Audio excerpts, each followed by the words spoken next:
What up, boys, and welcome back to another video. So, as always, every single Wednesday we do a video of the series 100 runs, right? And I've been farming for years, so I've pretty much done every single dungeon a billion times. So as long as you guys like these videos, and a lot of people do like this series, I'm going to keep on making episodes because it's insane. I can do 100 runs of Zul'Farrak, make 700,000 gold, and then next time I do 100 runs of Zul'Farrak, I can make 70,000 gold. So it's always going to be extremely different due to RNG. So once again, 100 runs of Zul'Farrak. So I'm going to take you guys, before we look at the loot, I'm going to take you guys through how I run it. However, I will not be looting while doing it because that's going to screw up what I actually received. It will be the loot from 101 runs and not 100. However, I could do 99 runs and then loot on the same run, but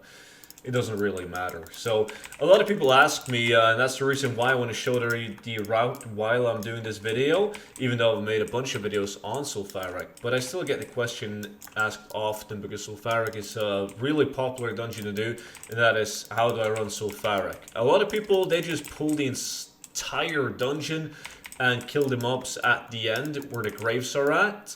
So I used to do that back when I played on a monk, but monks have been nerfed mobility-wise, so I don't really use a monk.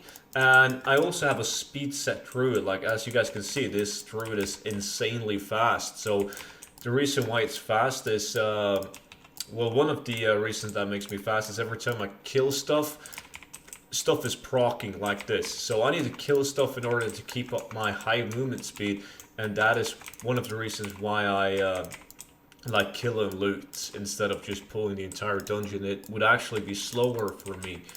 So if you don't have a speed set and you're playing a monk, then be my guest. You can also go in Guardian spec so you don't get dazed, and then just run and travel form and body pull all the mobs. And if you don't have a druid, you don't have a monk, then you can actually use the chauffeur mounts. I'm not sure what it's called. If we just chauffeur, what is it actually called? It's the let me see. We should be able to find it. Is it called something with mech? Mech.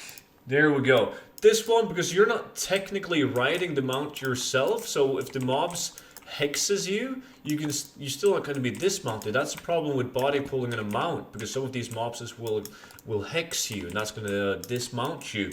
But if you use that mount, the heirloom mount, you're not going to be dismounted because you're not technically driving the mount. You have a chauffeur, so the guy is going to keep on riding.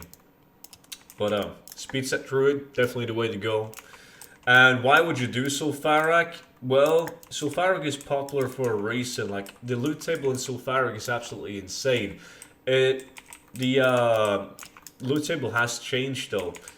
Like, before you couldn't get glorious legs, you couldn't get any of the cool stuff, but Zul'Farrak now has the same loot table as AQ used to have. So everyone did AQ back in the days, killing maggots, because they wanted to get the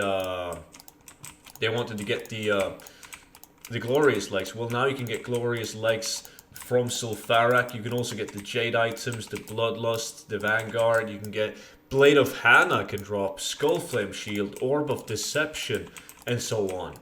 So you always want to loot these graves, because the graves can contain transmog items, and more importantly, it can also obtain recipes and plans, stuff like rich purple silk shirt pattern. So always loot it, and the mobs that spawns from these guys, I can't even tell you how many glorious legs I've received from these guys. It's absolutely insane. So make sure you open up all the graves. And another question that I get asked when people see me live stream on Twitch TV doing Zul'Farrak is, why do I kill these guys, the Scarabs? Can they even drop anything?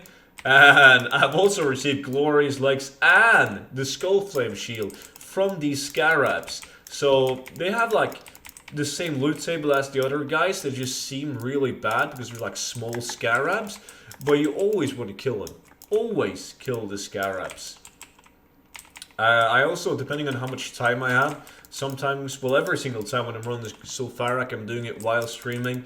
And if there's a lot of stuff going on in chat, I don't necessarily have the time to do 10 runs where I also go and kill all of these guys and up in the mountain and so on. But normally I do.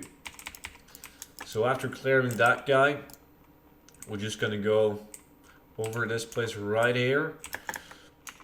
Make sure we get every single mob. And these are actually the last mobs. Feels like a perfect circle. It's impossible to do the route wrongly in Zul'Farrak. That's one of the things I love about Zul'Farrak. So once I've killed these, I just pretty much run outside, use the wisp form on my boots, run outside, reset the dungeon, run back in. And it's like right under 6 minutes, so you can easily do 10 runs in an hour. So the question that everybody is wondering about, how much gold did I make farming Zul'Farrak 100 times? And this is the result, what you can see in my bags. We're going to go through the green items. These bad boys, Hell Enough fan, they always tend to sell because it looks like a giant staff, even though it's a Hell Enough fan. So it's kind of cool. 2,000 gold market value, only 900 gold in my realm. Jade items, you always want to keep those. Then we got some Vanguards.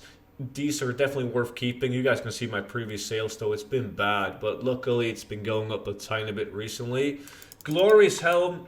Doesn't matter what item it is from the Glorious set, I'm still going to keep it. Tyrant sells well. Then we have Ironhide, Bloodforged. I always sell these bandanas. But I didn't get any good Glorious items or good Jade items. The epics though. Warden Staff, 3 of that one. I got Dwarven Hand Cannon, Sash of Mercy, Brain Hacker, Hand of Edward the Odd, shitty neck piece, and my best item, the Cloud Keeper leg plates. Valued at, right now, 165,000 gold in my realm. And then I got the Mithril Scale Shoulders. So I would say that I got a lot of epics, but the loot overall, like, it was horrible. It really was. If we take everything like this into consideration, it's 155,000 gold. Now, in my realm, these legs are extremely highly valued, so I'm making 165k off these legs alone. But it's bad.